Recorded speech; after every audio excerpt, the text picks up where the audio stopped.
ജൊനാഥൻ്റെ diary October 3. എന്തെങ്കിലും ചെയ്തുകൊണ്ടിരുന്നില്ലെങ്കിൽ എനിക്ക് ഭ്രാന്ത് പിടിക്കും. അതുകൊണ്ടാണ് ഞാൻ ഈ കുറിപ്പുകൾ എഴുതുന്നത്. സമയം 6 മണിയായി. അരമണിക്കൂറിനുള്ളിൽ ഞങ്ങൾ പഠനമുറിയിൽ സമ്മേളിക്കും. ഇന്ന് ഞങ്ങളുടെ എല്ലാ കരുത്തുകളും പ്രയോഗിക്കേണ്ടി വരുന്ന ദിവസമാണ്. ഡോക്ടർ സെവാർഡും ഡോക്ടർ വാൻ ഹെൽസിങ്ങും റെൻഫീൽഡിൻ്റെ മുറിയിൽ നിന്ന് തിരികെ വന്നു. അവർ രണ്ടുപേരും കൂടെ താഴേക്ക് ചെന്നപ്പോൾ റെൻഫീൽഡ് മുറിയിൽ നിലത്ത് ചുരുണ്ടുകൂടി കിടക്കുകയായിരുന്നു. ആ കഴുത്ത് ഒടിഞ്ഞു തകർന്നിരുന്നു. ഡോക്ടർ സെവാർഡ് പരിചാരകനോട് എന്തെങ്കിലും കേൾക്കുകയുണ്ടായോ എന്ന് ചോദിച്ചു. അവൻ കുടിച്ച് മത്തു പിടിച്ചിരിക്കുകയായിരുന്നു അത്രേ. അപ്പോഴാണ് റൺഫീൽഡിൻ്റെ മുറിയിൽ നിന്ന് ഉറക്കെ ഉറക്കെ സംസാരിക്കുന്നതും ഒടുവിൽ റൺഫീൽഡ് ഈശ്വരാ ഈശ്വരാ എന്ന് ദയനീയമായി വിളിക്കുന്നതും കേട്ടത്. തുടർന്ന് എന്തോ നിലത്ത് വീഴുന്നത് കേൾക്കായി. മുറിയിൽ ചെന്ന് നോക്കിയപ്പോൾ റൺഫീൽഡ് നിലത്ത് കിടക്കുന്നതാണ് കണ്ടത്. വാൻ ഹെൽസിംഗ് ചോദിച്ചു, ഒരാളുടെ ശബ്ദമോ അതോ 2 പേർ സംസാരിക്കുന്നതോ കേട്ടത്? ഓർക്കുന്നില്ല, പക്ഷേ മുറിയിൽ ആരുമില്ലായിരുന്നു. അതിനാൽ വേറെ ആരുടെയും ശബ്ദം കേട്ടിരിക്കാൻ സാധ്യതയില്ല. പക്ഷേ ഈശ്വര എന്ന് വിളിച്ചത് റൺഫീൽഡ് തന്നെയാണ്, സംശയമില്ല. എന്തായാലും ഇക്കാര്യത്തെപ്പറ്റി കൂടുതൽ ചർച്ച ചെയ്യാൻ ഡോക്ടർ സെവാർഡ് ഇഷ്ടപ്പെട്ടില്ല. കാരണം ഇൻക്വസ്റ്റ് നടത്തേണ്ടി വന്നാൽ അതുകൊണ്ട് സത്യം വെളിപ്പെടാൻ പോകുന്നില്ല.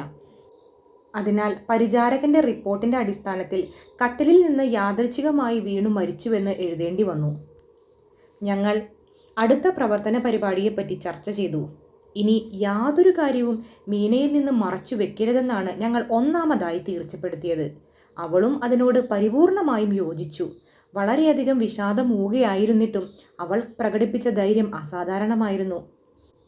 ഇനി യാതൊരു രഹസ്യവും പാടില്ല, അവൾ തുടർന്നു. ഇതിനകം തന്നെ വളരെയധികം കാര്യങ്ങൾ സംഭവിച്ചു കഴിഞ്ഞു. നിങ്ങൾ എന്നെ അവിശ്വസിക്കുകയായിരുന്നു. എനിക്കത് സഹിക്കാൻ വയ്യ.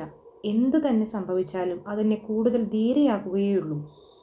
വാൻ ഹെൽസിംഗ് അവളെ സൂക്ഷിച്ചു നോക്കിക്കൊണ്ട് ചോദിച്ചു, പക്ഷേ മീന, നിനക്ക് ഭയം തോന്നുന്നില്ലേ? ഇവിടെ സംഭവിച്ചു കഴിഞ്ഞത് നമുക്കൊക്കെ അറിയാം. അപ്പോൾ നിന്നിൽ നിന്ന് മറ്റുള്ളവർക്ക് വിഷമമുണ്ടായേക്കുമെന്ന് നിനക്ക് തോന്നുന്നില്ലേ? അവളുടെ മുഖം മങ്ങി. പക്ഷേ ആ കണ്ണുകളിൽ ഒരു രക്തസാക്ഷിയുടെ ആത്മവീര്യം തെളിഞ്ഞു നിന്നു. ഇല്ല, ഞാൻ ഉറച്ചു കഴിഞ്ഞു. എന്ത്? എന്നിൽ നിന്ന് ഞാൻ സ്നേഹിക്കുന്നവർക്ക് എന്തെങ്കിലും ഒരു ആപത്ത് വരുന്നതിൻ്റെ സൂചന കണ്ടാൽ ആ നിമിഷത്തിൽ ഞാൻ മരിക്കും. നീ ആത്മഹത്യ ചെയ്യുമോ? ഉവ്. അത്തരം ഒരു പരിതസ്ഥിതി സംജാതമായാൽ എന്നെ കൊല്ലാൻ ഒരു ആത്മാർത്ഥ സുഹൃത്തില്ലെങ്കിൽ ഞാൻ സ്വയം മരിക്കും. അവൾ സാർത്ഥകമായി അദ്ദേഹത്തിൻ്റെ നേരെ നോക്കി. അദ്ദേഹം ഇളകാതിരിക്കുകയായിരുന്നു.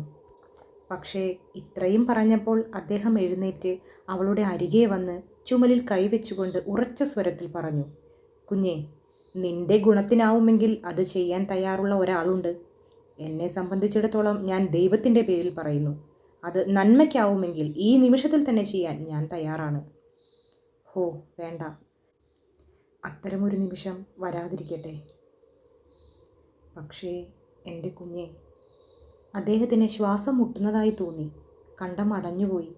വിതുമ്പിക്കൊണ്ട് അദ്ദേഹം തുടർന്നു, നിന്നെ മരണത്തിൽ നിന്ന് രക്ഷിക്കാൻ കരുത്തുള്ളവർ ഇവിടെയുണ്ട്. നീ മരിക്കരുത്. ആരുടെ കൈകൊണ്ടും നീ മരിക്കരുത്. നിന്റെ കൈകൊണ്ട് ഞങ്ങളിൽ ഒരാളും മരിക്കുകയുമില്ല.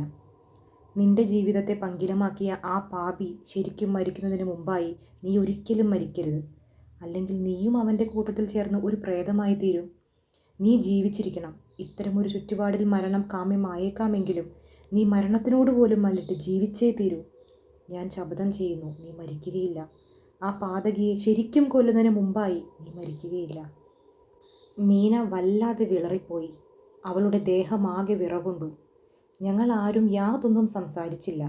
ഒടുവിൽ അദ്ദേഹത്തിൻ്റെ നേരെ തിരിഞ്ഞ് വേദനയൂർന്ന സ്വരത്തിൽ അവൾ പറഞ്ഞു, ഞാൻ സത്യം ചെയ്യുന്നു, ദൈവം കനിയുകയാണെങ്കിൽ എന്നിൽ ആ രാക്ഷസനെ ഏൽപ്പിച്ചിട്ടുള്ള കളങ്കം കഴുകിക്കളയപ്പെടുന്നതുവരെ ഞാൻ ജീവിക്കും.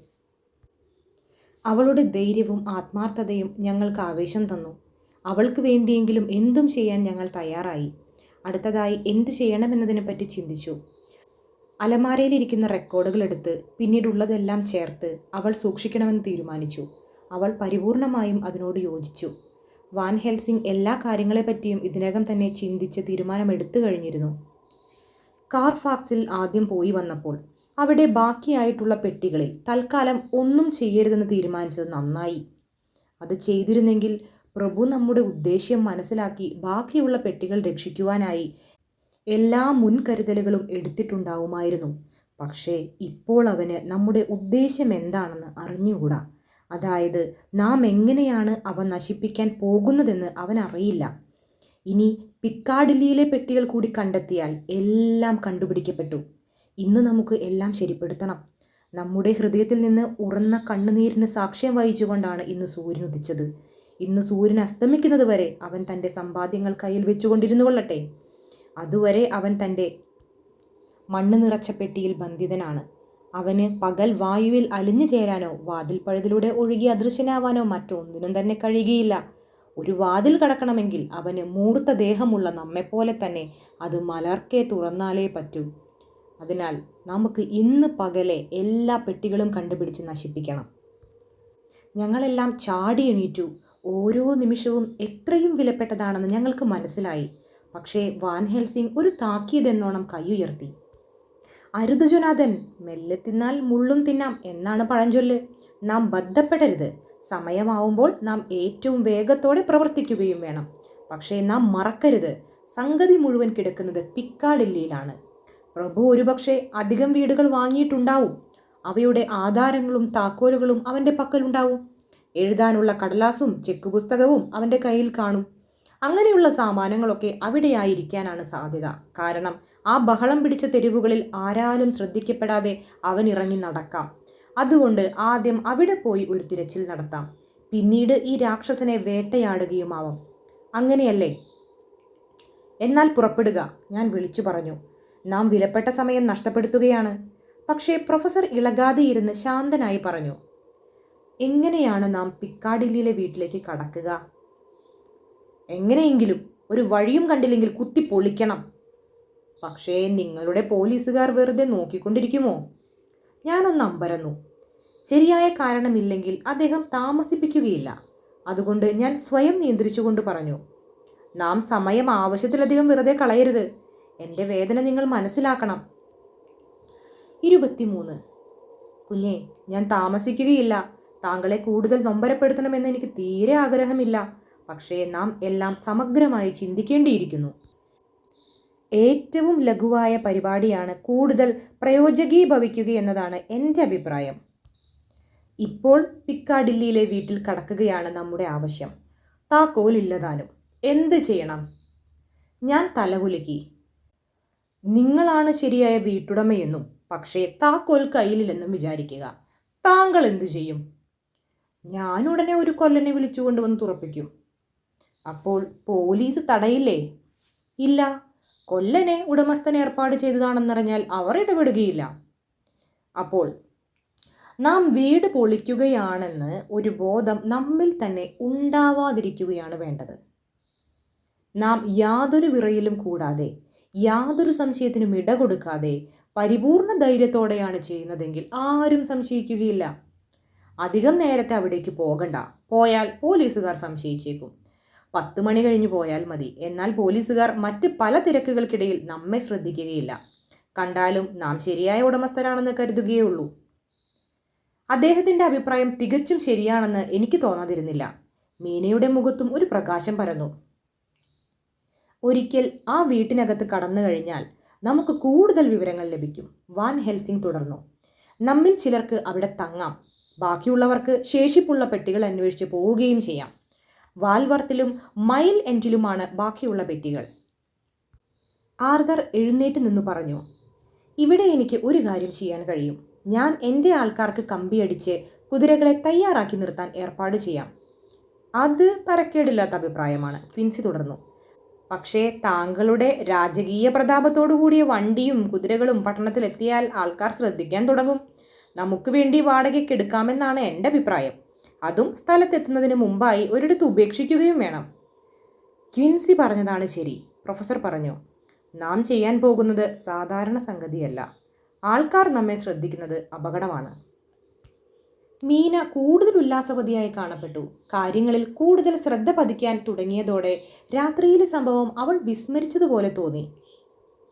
അവൾ വല്ലാതെ വിളറിയിരുന്നു. ഒരു ശവത്തിൻ്റെ മാതിരി രക്തരഹിതമായിരുന്നു അവളുടെ മുഖം. ചുണ്ടുകൾ വലിഞ്ഞകന്നിരിക്കുന്നു. ആ പല്ലുകൾ സാധാരണത്തെക്കാളധികം പുറത്തേക്ക് കാണുന്നുണ്ടെന്ന് തോന്നി. ഞാനത് ആരോടും പറഞ്ഞില്ല. അതവളെ കൂടുതൽ വേദനിപ്പിക്കാതിരിക്കുകയില്ലെന്ന് എനിക്കറിയാം. ഓർക്കും തോറും എൻ്റെ സിരാകൂടം ആകെ തന്നെ മരവിക്കുന്നതായി തോന്നി. പ്രഭു ചോര കുടിച്ചതിന് ശേഷം ലൂസിയിൽ വന്ന മാറ്റങ്ങൾ പെട്ടെന്ന് ഓർത്തു. ഇവിടെ പല്ലിന് മൂർച്ച കൂടാൻ തുടങ്ങിയിട്ടില്ല, എങ്കിലും ഭയപ്പെടേണ്ടിയിരിക്കുന്നു. കാര്യങ്ങളെപ്പറ്റി കൂടുതൽ ചർച്ച ചെയ്യാൻ തുടങ്ങിയപ്പോൾ സംശയങ്ങൾ കൂടുതലായി. പിക്കാഡില്ലിയിലേക്ക് പുറപ്പെടുന്നതിന് മുമ്പായി ഇവിടെ തന്നെ ബാക്കിയുള്ള പെട്ടികളൊക്കെ നശിപ്പിക്കണമെന്ന് ഞങ്ങൾ തീരുമാനിച്ചു. പിന്നീട് പിക്കാഡില്ലിയിലെ പരിപാടികൾ ആസൂത്രണം ചെയ്തു. കാർഫാക്സിലെ ജോലി അവസാനിച്ചാൽ നേരെ അങ്ങോട്ട് പോയി എല്ലാവരും കൂടി വീടിനകത്തേക്ക് കടക്കണം. ഞാനും 2 ഡോക്ടർമാരും അവിടെ നിൽക്കുകയും ആർതറും ക്വിൻസിയും കൂടെ വാൽവർത്തിലും മൈലെൻറ്റിലുമുള്ള പെട്ടികൾ നശിപ്പിക്കുകയും ചെയ്യണം. പിക്കാഡില്ലിയിൽ പകലെ തന്നെ പ്രഭു നേരിട്ട് വന്നേക്കുമെന്നും എന്നാൽ കാര്യം അവിടെ വെച്ച് തന്നെ അവസാനിപ്പിക്കാമെന്നുമാണ് വാൻ ഹെൽസിങ്ങിൻ്റെ അഭിപ്രായം. പക്ഷേ ഈ പരിപാടിയെ ഞാൻ ശക്തിയായി എതിർത്തു. ഞാൻ ഇവിടെ തന്നെ നിന്ന് മീനയെ കാത്തു രക്ഷിക്കുമെന്നാണ് ഞാൻ തീരുമാനിച്ചത്. പക്ഷേ മീന എന്തു പറഞ്ഞാലും കേൾക്കുന്നില്ല. എന്നെക്കൊണ്ടും എന്തെങ്കിലും ഒരു ഉപകാരം ഉണ്ടാവുമെന്നാണ് അവൾ പറയുന്നത്. ട്രാൻസിൽവാനിയയിൽ വെച്ച് പ്രഭുവുമായുള്ള പരിചയം കൊണ്ട് പിക്കാഡില്ലിയിൽ വല്ല കടലാസുകളോ മറ്റോ ഉണ്ടെങ്കിൽ അതിൽ നിന്ന് പ്രഭുവിൻ്റെ പരിപാടികളെപ്പറ്റി കൂടുതൽ എളുപ്പത്തിൽ മനസ്സിലാക്കാൻ എനിക്കാണ് കഴിയുക എന്നാണ് അവളുടെ അഭിപ്രായം. എല്ലാറ്റിനും പുറമെ പ്രഭുവുമായുള്ള സമരത്തിൽ ഉള്ള കരുത്തെല്ലാം ഉപയോഗിക്കുന്നതിലാണ് നമ്മുടെ വിജയമെന്നും അവൾ ഉറപ്പിച്ചു പറഞ്ഞു. അവൾ തൻ്റെ അഭിപ്രായത്തിൽ നിന്ന് ഒരടിയും പിന്നാക്കം വയ്ക്കാൻ തയ്യാറില്ലായിരുന്നു. മാത്രമല്ല, ഞങ്ങൾ എല്ലാവരും ഒരുമിച്ച് നിന്ന് പ്രവൃത്തിയെടുക്കണമെന്നാണ് അവളുടെ അന്ത്യമായ അഭിലാഷം. എനിക്ക് കീഴടങ്ങേണ്ടി വന്നു. എന്നെപ്പറ്റി എനിക്ക് തീരെ ഭയമില്ല, അവൾ തുടർന്നു. എന്നെ സംബന്ധിച്ചിടത്തോളം കാര്യങ്ങൾ ഇപ്പോൾ തന്നെ പരമാവധി കുഴപ്പത്തിലായി. അതുകൊണ്ട് തന്നെ അങ്ങ് പോകൂ. ഇന്നത്തെ നിലയ്ക്ക് ഈശ്വരന് മാത്രമേ എന്നെ രക്ഷിക്കാൻ കഴിയൂ. ഞാൻ എഴുന്നേറ്റു. ശരി, നമുക്ക് ദൈവത്തിൻ്റെ പേരിൽ ഉടനെ തന്നെ പുറപ്പെടുക. സമയം നഷ്ടപ്പെടുത്തരുത്. പ്രഭു പിക്കാഡില്ലിയിലേക്ക് നാം വിചാരിക്കുന്നതിൽ നേരത്തെ വന്നേക്കും. അങ്ങനെയല്ല, വാൻ ഹെൽസിംഗ് കൈ ഉയർത്തിപ്പിടിച്ചുകൊണ്ട് പറഞ്ഞു. എന്തുകൊണ്ട്? ഇന്നലെ രാത്രി അവൻ അധികം രക്തം കുടിച്ചിട്ടുണ്ട്. അതിനാൽ അധികം ഉറങ്ങാതിരിക്കുകയില്ല. ആ ഭയങ്കര രംഗം ഓർത്തപ്പോൾ ഞാൻ പൊട്ടിത്തെറിച്ചുപോയി. മീന അടിമുടി വിറച്ച് മുഖം പൊത്തി കരച്ചിലടക്കാൻ ശ്രമപ്പെട്ടു. ആ സംഭവത്തെപ്പറ്റി വീണ്ടും ഓർമ്മിപ്പിക്കാൻ ഉദ്ദേശിച്ചുകൊണ്ടല്ല വാൻ ഹെൽസിംഗ് അത് പറഞ്ഞത്. പക്ഷേ അദ്ദേഹം അവളുടെ സാന്നിധ്യം ഓർക്കാതിരുന്നതായിരുന്നു. താൻ പറഞ്ഞതിൻ്റെ ഗൗരവം മനസ്സിലായപ്പോൾ അദ്ദേഹം പശ്ചാത്താപ വിവശനായി. മീന, പ്രിയപ്പെട്ട മീന, ഞാൻ ഓർക്കാതെ എന്തെല്ലാമാണ് പറഞ്ഞത്. മീന, അതെല്ലാം മറക്കൂ. അദ്ദേഹം അവളുടെ അരികിലേക്ക് നീങ്ങി. അവൾ അദ്ദേഹത്തിൻ്റെ കൈ പിടിച്ച് കണ്ണുനീരിലൂടെ അദ്ദേഹത്തിൻ്റെ മുഖത്തേക്ക് നോക്കിക്കൊണ്ട് പറഞ്ഞു. ഇല്ല, ഞാനതൊരിക്കലും മറക്കുകയില്ല. മറക്കാതിരിക്കുന്നതാണ് ഏറ്റവും നല്ലത്. അങ്ങയെപ്പറ്റി നന്മ നിറഞ്ഞ സ്മരണകളേ എന്നിലുള്ളൂ. നിങ്ങളെല്ലാവരും പോവുകയാണല്ലോ. പ്രാതൽ തയ്യാറായിരിക്കുന്നു. വരൂ, നമുക്ക് കഴിക്കാം. ഭക്ഷണമുറിയിൽ നിന്ന് പുറത്തേക്ക് വന്നപ്പോൾ പ്രൊഫസർ പറഞ്ഞു. സുഹൃത്തുക്കളെ, ഇനി നാം നമ്മുടെ ഭയാനകമായ വേട്ട ആരംഭിക്കുകയാണ്. പ്രേതമായും മനുഷ്യരൂപം പൂണ്ടുമുള്ള എല്ലാ ആക്രമണങ്ങളെയും നേരിടാൻ നാം ആയുധങ്ങൾ എടുത്തിട്ടുണ്ട്. പിന്നെ മീന, അസ്തമിക്കുന്നവരെ നിനക്ക് യാതൊന്നും ഭയപ്പെടാനില്ല. അതിനു മുമ്പേ ഞങ്ങൾ മടങ്ങി വരും. അതെ, മടങ്ങി വരികയാണെങ്കിൽ അതിനു മുമ്പേ എത്തും. പക്ഷേ ഒരു കാര്യം വേണം. നീയും ആയുധങ്ങളൊക്കെ കരുതി വെക്കണം. നിന്റെ മുറിയിൽ അവനെ തടുക്കാനുള്ള വസ്തുക്കളൊക്കെ ഞാൻ യഥാസ്ഥാനത്ത് വെച്ചിട്ടുണ്ട്. ഇനി സർവശക്തൻ്റെ പേരിൽ ഞാൻ ഈ പരിശുദ്ധ കുരിശപ്പം കൊണ്ട് നിന്റെ നെറ്റിത്തടം സ്പർശിച്ച് പവിത്രമാക്കട്ടെ. പെട്ടെന്ന് അതിദാരുണമായ ഒരു ദീനരോദനം കേട്ടു.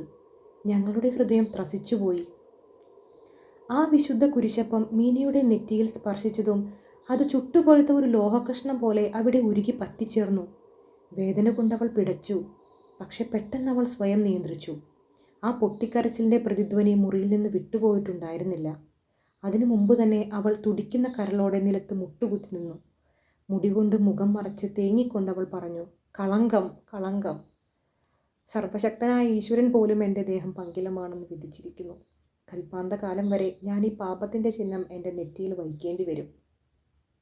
ആരും ഒന്നും ശബ്ദിച്ചില്ല. ഞാൻ അവളുടെ തൊട്ടരികെ മുട്ടുകുത്തി നിന്ന് അവളെ ചുറ്റിപ്പിടിച്ചു. ചില നിമിഷങ്ങളോളം ഞങ്ങളുടെ ദുഃഖപൂർണമായ ഹൃദയങ്ങൾ ഒരുമിച്ച് പിടച്ചു. മറ്റു സുഹൃത്തുക്കളെല്ലാം ഞങ്ങളുടെ ചുറ്റും മുഖം തിരിച്ചു നിന്നു. അവരുടെ കണ്ണുകൾ നിറഞ്ഞൊഴുകുകയായിരുന്നു. അല്പസമയത്തിന് ശേഷം വാൻ ഹെൽസിംഗ് ശാന്തഗംഭീര ഭാവത്തിൽ പറഞ്ഞു, ഒരുപക്ഷെ ദൈവേച്ഛ അങ്ങനെയായിരിക്കാം. പക്ഷേ എല്ലാ തെറ്റുകൾക്കും മാപ്പ് കൊടുക്കുന്ന ദൈവം നിന്നെയും പാപമുക്തയാക്കാതിരിക്കുകയില്ല.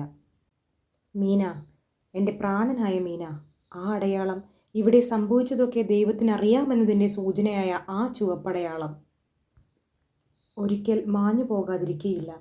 നിന്റെ നിഷ്കളങ്കമായ ഹൃദയം പോലെ തന്നെ ഈ നെറ്റിത്തടവും ഒരു ദിവസം പരിശുദ്ധമാകാതിരിക്കുകയില്ല. അതുവരെ നാം ഈ കുരിശു ചുമക്കാം.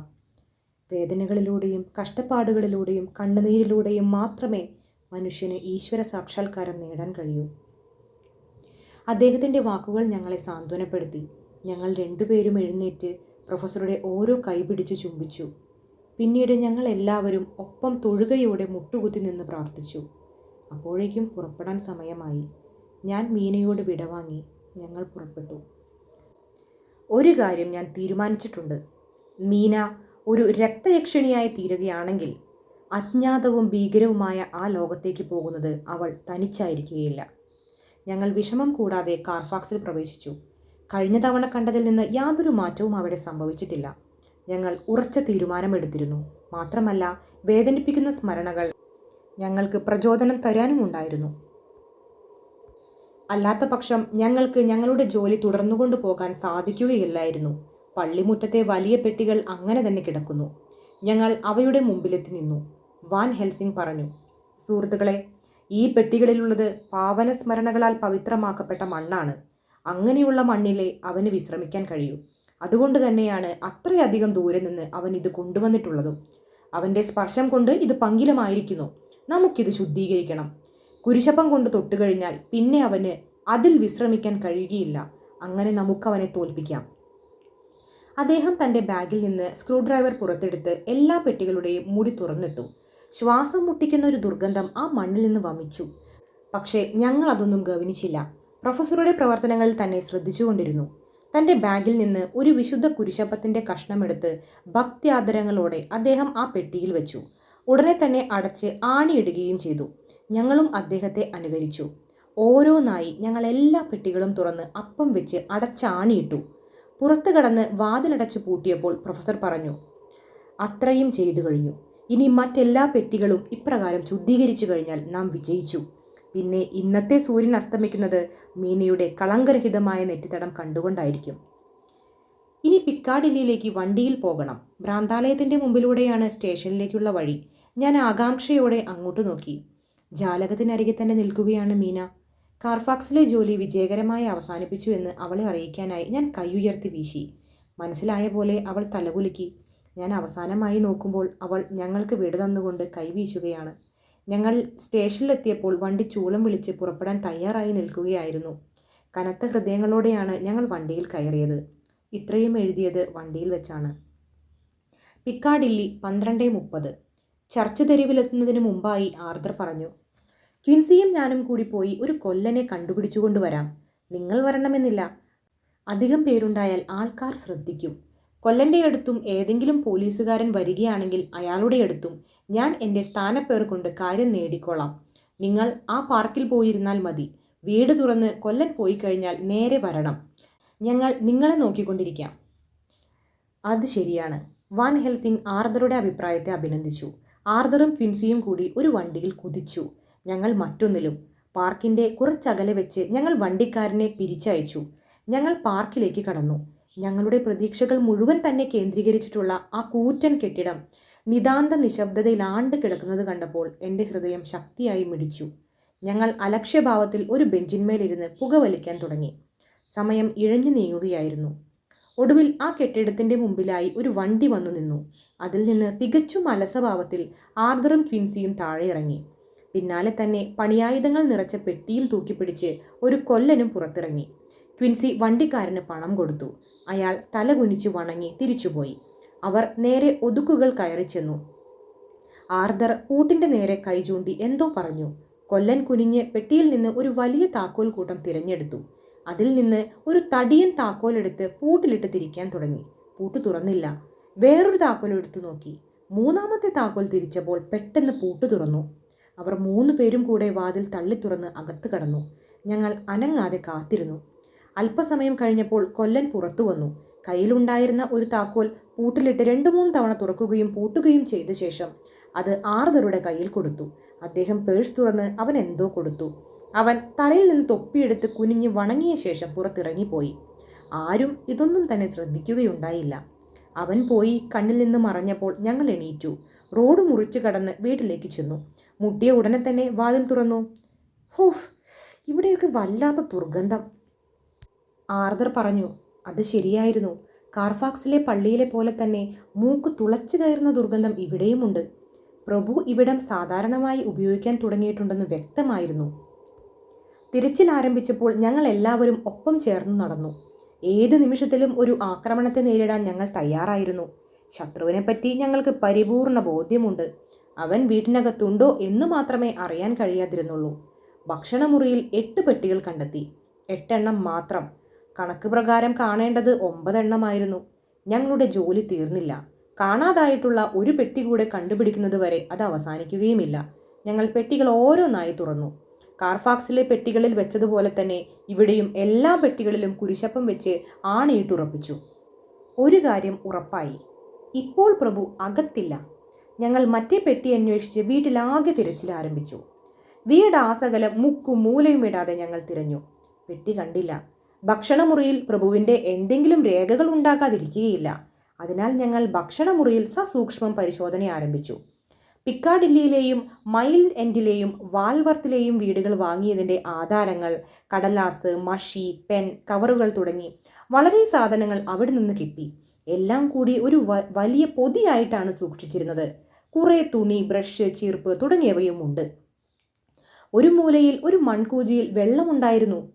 അത് രക്തം കലർന്നതുപോലെ വിവർണമായിരുന്നു. പലതരത്തിലുള്ള താക്കോലുകളുടെ ഒരു വലിയ താക്കോൽ കൂട്ടവും കിട്ടി. ഒരുപക്ഷെ മറ്റ് വീടുകളുടേതാവാം. ക്വിൻസിയും ആർദറും മറ്റു വീടുകളുടെ ശരിയായ വിലാസം കുറിച്ചെടുത്തു. ആ താക്കോൽ കൂട്ടവും എടുത്ത് അവിടെയുള്ള പെട്ടികളെല്ലാം നശിപ്പിക്കാനായി അവർ പുറത്തേക്കിറങ്ങി. ഞങ്ങൾ അക്ഷമരായി. അവർ തിരിച്ചു വരുന്നതും കാത്തിരിക്കുകയാണ്. അതിനു മുമ്പേ പ്രഭു വന്നേക്കുമോ? ഡോക്ടർ സെവാർഡിൻ്റെ ഡയറി, ഒക്ടോബർ 3. സമയം നീങ്ങുന്നില്ല. ആർദറും ക്വിൻസിയും ഇനിയും വന്നു കാണാത്തതിൽ ഞങ്ങൾ പരിഭ്രമിച്ചിരിക്കുകയാണ്. പ്രൊഫസർ എന്തൊക്കെയോ പറഞ്ഞ് ഞങ്ങളെ ഉന്മേഷഭരിതരാക്കാൻ ശ്രമിക്കുന്നുണ്ട്. ഈ രാക്ഷസനെ പറ്റി പ്രതിപാദിക്കുന്ന കടലാസുകൾ എൻ്റെ കൈവശം വന്നു ചേർന്നത് മുതൽക്ക് ഞാനതെല്ലാം വളരെ ശ്രദ്ധാപൂർവം ആവർത്തിച്ച് പഠിച്ചിട്ടുണ്ട്. അദ്ദേഹം പറഞ്ഞുകൊണ്ടിരുന്നു. ഓരോരിക്കലും അവനെ ഈ ഭൂമുഖത്തു നിന്നും എന്നേക്കുമായി തുടച്ചു നീക്കണമെന്ന മോഹം കൂടിക്കൂടി വരികയാണുണ്ടായത്. ഇതുവരെയുള്ള സംഭവങ്ങൾ വെച്ച് നോക്കുമ്പോൾ അവൻ്റെ ശക്തി ദൈനംദിനം വർദ്ധിച്ചു വരികയാണ്. മാത്രമല്ല അതവൻ മനസ്സിലാക്കിയിട്ടുമുണ്ട്. തൻ്റെ യഥാർത്ഥമായ ജീവിതകാലത്ത് അവൻ ഒരു അത്യത്ഭുതകാരിയായ മനുഷ്യനായിരുന്നുവെന്ന് എൻ്റെ സുഹൃത്തിൻ്റെ ഗവേഷണത്തിൽ നിന്ന് തെളിഞ്ഞിട്ടുണ്ട്. ഒരു യോദ്ധാവ്, രാജ്യതന്ത്രജ്ഞൻ, രസതന്ത്ര വിദഗ്ധൻ, മാത്രമല്ല അക്കാലത്തെ ഏറ്റവും വലിയ ശാസ്ത്ര പാരംഗതനുമായിരുന്നു അവൻ. അനന്യസാധാരണമായ ബുദ്ധിശക്തിയും ധൈര്യവും ഉണ്ടായിരുന്നവന്. അന്ന് അവൻ കൈവച്ചിട്ടില്ലാത്ത ഒരൊറ്റ വിജ്ഞാന ശാഖയും ഉണ്ടായിരുന്നില്ല പോലും. ശാരീരികമായ മരണത്തിൽ പോലും അവൻ്റെ ബുദ്ധിശക്തി തീരെ നശിച്ചില്ല. പക്ഷേ വിജ്ഞാനത്തിൻ്റെ ചില മേഖലകളിൽ അവൻ ഇന്നും ഒരു കുഞ്ഞാണ്. എങ്കിലും അത് വളർന്നുകൊണ്ടിരിക്കുന്നുണ്ട്. ഓരോ രംഗത്തും അവൻ പരീക്ഷണങ്ങൾ നടത്തി വരികയാണ്. അത് പ്രാഗൽഭ്യത്തോടെ ചെയ്യുന്നുമുണ്ട്. നാം ഇപ്പോൾ അവൻ്റെ മാർഗം തടഞ്ഞില്ലായിരുന്നുവെങ്കിൽ ഇനി ഇവിടെ നാം പരാജയമടയുകയാണെങ്കിലും അവൻ തൻ്റെ പൈശാചിക മാർഗത്തിൽ ഇനിയും പുതിയ യക്ഷികളെ അണിനിരത്തിക്കൊണ്ടിരിക്കുകയും ചെയ്യും. ഹോ, ഇതുതന്നെയാണ് എൻ്റെ ഓമനയെയും കളങ്കപ്പെടുത്തിയത്, ജൊനാഥൻ ഗദ്ഗദത്തോടെ പറഞ്ഞു. പക്ഷേ അവൻ എങ്ങനെയാണ് പരീക്ഷണങ്ങൾ നടത്തുന്നത്? ഇവിടെ വന്ന മുതൽക്ക് തന്നെ അവൻ വളരെ സാവധാനത്തിൽ എന്നാൽ അടിയുറച്ചും പ്രവർത്തിക്കാൻ തുടങ്ങിയിട്ടുണ്ട്. പക്ഷേ ഇന്ന് അവൻ ചെയ്യുന്ന കൃത്യങ്ങൾ ആദ്യം മുതൽക്ക് തന്നെ ചെയ്യാൻ അവൻ്റെ വളർച്ചയെത്താത്ത ബുദ്ധിശക്തി ധൈര്യപ്പെട്ടിരുന്നുവെങ്കിൽ നമുക്കവനെ ഒരു കാലത്തും ജയിക്കുവാൻ കഴിയുകയില്ല. അവനെ അതുകൊണ്ടും പരിഭ്രമിക്കാനില്ല. കാരണം അവൻ ഇനിയും 1000 യുഗങ്ങൾ ജീവിക്കാൻ കഴിയും. അപ്പോൾ പിന്നെ ഒട്ടും ബന്ധപ്പെടേണ്ടതില്ലല്ലോ. മെല്ലെ തിന്നാൽ മുള്ളും തിന്നാം എന്നായിരിക്കും അവൻ്റെ മുദ്രാവാക്യം. എനിക്ക് മനസ്സിലായില്ല. ദയവ് ചെയ്ത് വ്യക്തമായി പറയൂ. അല്ലെങ്കിൽ ഒരുപക്ഷെ എൻ്റെ മനോവേദന എൻ്റെ തലച്ചോറിനെ കൂടി അപകടപ്പെടുത്തിയേക്കാം. ജൊനാഥൻ വിഷണ്ണനായി പറഞ്ഞു. പ്രൊഫസർ ജൊനാഥൻ്റെ ചുമലിൽ കൈവച്ചുകൊണ്ട് സൗമ്യമായി തുടർന്നു. എൻ്റെ കുഞ്ഞെ, ഞാൻ വ്യക്തമാക്കാം.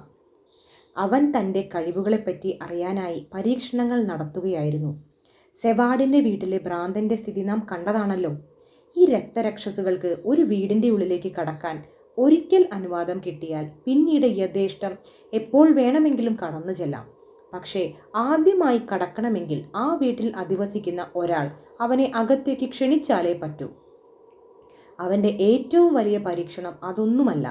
ആദ്യത്തിൽ ഈ വലിയ പെട്ടികൾ നീക്കം ചെയ്യപ്പെട്ടിരുന്നത് അന്യരുടെ സഹായത്തോടെയായിരുന്നു. പിന്നീട് അവ സ്വയം എടുത്തുകൊണ്ടു പോകാൻ സാധിക്കുമോ എന്നവൻ പരീക്ഷിച്ചു നോക്കാൻ തുടങ്ങി.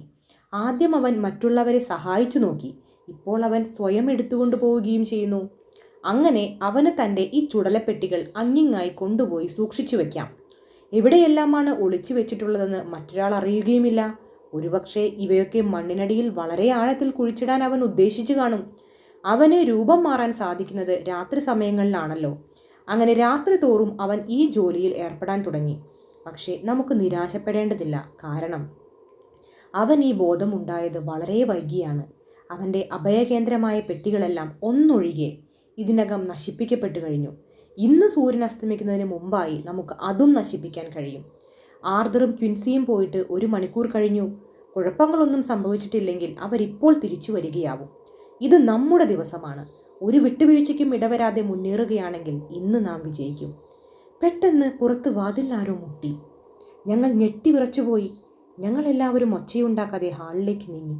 ശബ്ദമുണ്ടാക്കരുതെന്ന് വാൻ ഹെൽസിംഗ് കൈ ഉയർത്തി ആംഗ്യം കാണിച്ചു.